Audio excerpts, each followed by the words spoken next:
Ernest Borgnine really despised him more than anybody. Ernest Borgnine came into being. Born on January 24, 1917 in Hamden, Connecticut, Hermes Ephron Borgnine was a larger-than-life personality, both on and off the screen. The son of Italian immigrants, Anna and Camillo Borgnine, he was brought up with conventional values of diligence, honesty and tenacity, traits that would eventually influence his public image and profession. His parents divorced while he was a child, and he lived in Italy for a while before coming back to the United States. Humble and grounded, his early existence taught him a humility that would stay constant all through his long life. Borgnine lived a life of extraordinary dedication and patriotism before entering the acting profession. During 1935, serving for almost 10 years, including throughout World War II, he joined the United States Navy. He was promoted to gunner's mate first class, and his patriotism was unrelenting. The discipline, companionship, and experiences he acquired throughout his military duty had a profound impact on him, and significantly shaped his subsequent performances, particularly in military and authority positions. Though he became well known, often spotted in public wearing his military cap, Borgnine was still quite proud of his Navy history. Borgnine's life after the war was at a crossroads. Lacking previous acting knowledge, he bravely chased a new dream and signed up for the Rand School of Dramatic Art in Hartford, Connecticut. Starting out on the stage, he acted in local theatrical shows. His major break came when he moved to film and got a supporting part as the sadistic Sergeant Fatso Judson in the critically praised 1953 picture From Here to Eternity. The performance identified him as a strong screen presence and led him into several chances in Hollywood. Borgnine hit the zenith of critical praise in 1955 when he featured as the titular character in Marty, a movie on a lonely Bronx butcher with good heart. The part, which highlighted his soft, sensitive side, was a sharp contrast to his earlier, more severe characters. Borgnine's sincere and subtle acting won him the Academy Award for Best Actor, so confirming his status among the cinema greats. Marty also took home the Cannes Film Festival's Palme d'Or. Borgnine was also lauded all around the world for his capacity to represent the common guy with dignity, sincerity, and depth. Borgnine had an exceptionally varied and productive career throughout the next decades. Ranging from dramas to comedies, westerns to war movies, he featured in more than 200 film and television parts. Among the noteworthy films were The Dirty Dozen, 1967, The Wild Bunch, 1969, The Poseidon Adventure, 1972, and Escape from New York, 1980. Every character, no matter how little the part, he infused with sincerity and passion. His booming voice, gap-toothed grin, and hearty laugh made him an instantly identifiable and beloved figure in American popular culture. Borgnine also did well on the little screen. Perhaps most known, he featured in the 1960s television comedy series McHale's Navy, portraying the endearing and unusual Lieutenant Commander Quentin McHale. The part let him show his comic timing and won over a new generation of admirers. In the cartoon series, SpongeBob SquarePants, he would go on to voice Mermaid Man, showing his adaptability and ageless appeal to still another generation. Apart from his work, Ernest Borgnine was much loved for his generosity, humility and unending zest for life. Renowned for his friendly attitude, he never allowed celebrity to alter him. Always finding time to engage with fans, he often attended public events and fan conventions.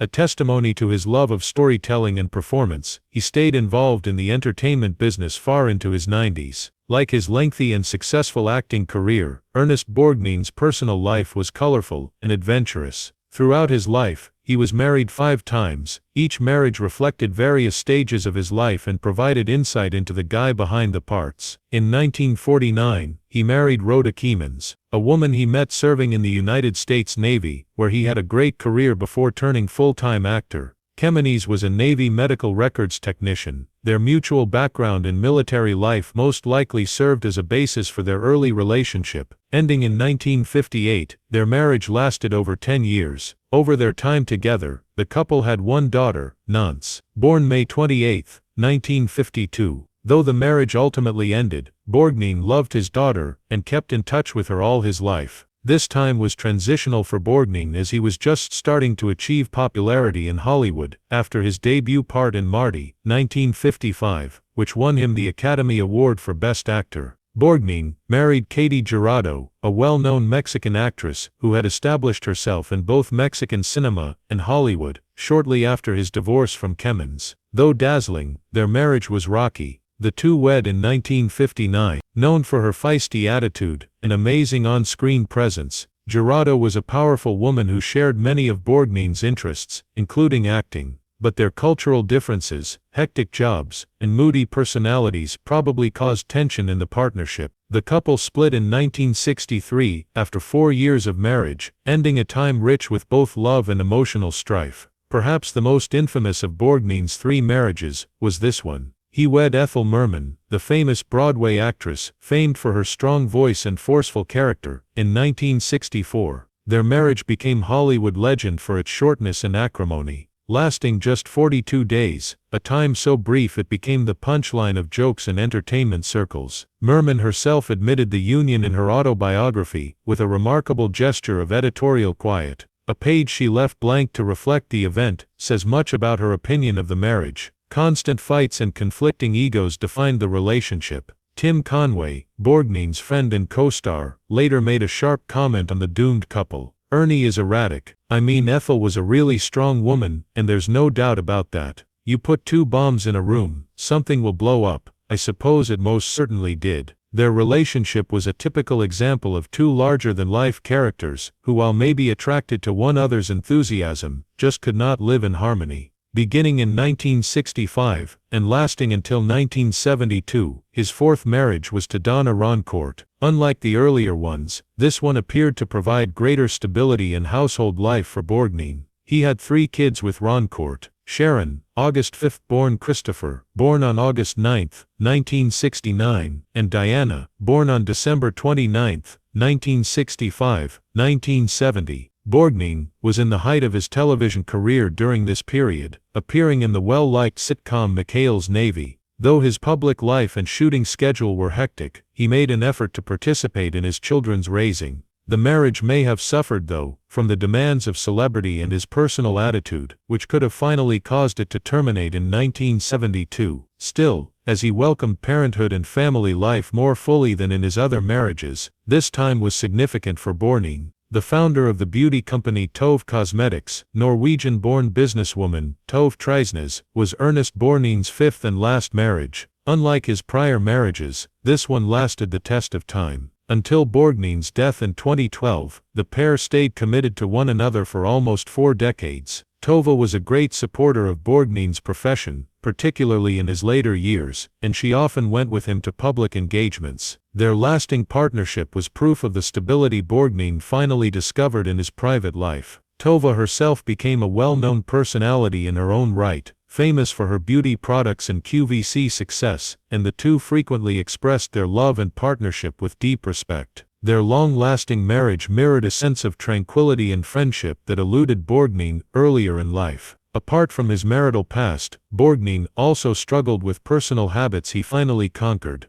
Especially, he smoked a lot for most of his life. He smoked a lot, often several packs a day, until 1962, when he chose to stop for health concerns. Given the time and the demands of the Hollywood lifestyle, his choice to quit smoking was especially important. Quitting probably helped him live longer. Being active and lively into his 90s, he kept working and showing in movies and television parts even in his latter years. Borgnine's capacity to find stability in his last marriage and alter his way of life reflects his personal development and perseverance. Known all across Hollywood for his strong screen presence and gravelly voice, Ernest Borgnine, also for his loud attitude, direct views, and tendency to speak his mind without sugarcoating. His inclination to speak his mind unvarnished. Many liked him for his genuineness, many respected him for his lengthy hard-earned film and television career. Few people behind the scenes, however, provoked his anger as much as fellow actor Tony Curtis. Though Borgnine seldom harbored grudges in his later years, there was something about Curtis that bothered him, and that animosity went deep and lasted for decades. Reportedly, the tension between the two actors started in the 1950s, as each rode waves of popularity. Borgnine had recently won the Academy Award for Marty, 1955, a modest, sincere film honoring the daily working-class guy. Conversely, Curtis was gaining notoriety for his attractiveness, flamboyant parts, and opulent Hollywood lifestyle. a Navy veteran who had risen from modest parts to become a respected character actor, Borgnine found Curtis's apparently superficial attention-grabbing pranks offensive. He viewed Curtis as what he loathed about the Hollywood industry: ego over humility, style over substance. The animosity grew when the two were paired together in The Vikings, 1958, a Kirk Douglas, Janet Leigh star film, plus a young Tony Curtis. Borgnine allegedly became irritated behind the scenes at Curtis's prima donna conduct. Curtis, who was known to be excessively preoccupied with his appearance and screen time, reportedly disagreed with Borgnine about lines, close-ups, and blocking. A total professional with no tolerance for vanity or on-set turmoil, Borgnine found Curtis's demeanor exasperating. He thought him egotistical and self-centered, which caused tension between the two men. Crew members from the film would subsequently remember the chilly silence between takes and sporadic fights the director had to diffuse. As time went on, their shared hatred only grew stronger. Often, Borgnine depicted guys of grit, tenacity, and sincerity, traits he appreciated off-screen as well. He thought it outrageous that someone like being honored as a Hollywood icon, Curtis, who usually chose more flashy or lighter parts, was not very Curtis. To Borgnine, represented all that was phony in the entertainment sector. He thought Curtis didn't have the depth or character to really grasp the sort of parts Borgnine himself had perfected. Ernest never hesitated to express his views even if Curtis hardly openly discussed Borgnine. During interviews, he sometimes took barely veiled shots at anonymous performers who arrived late and thought the universe should revolve around them, or who were more worried with their hair than their profession. Insiders and longtime followers alike frequently believed he was alluding to Curtis. He flatly said on several times that there were certain Hollywood celebrities he would never work with again. Most of the time, Tony Curtis was thought to be at the top of that list.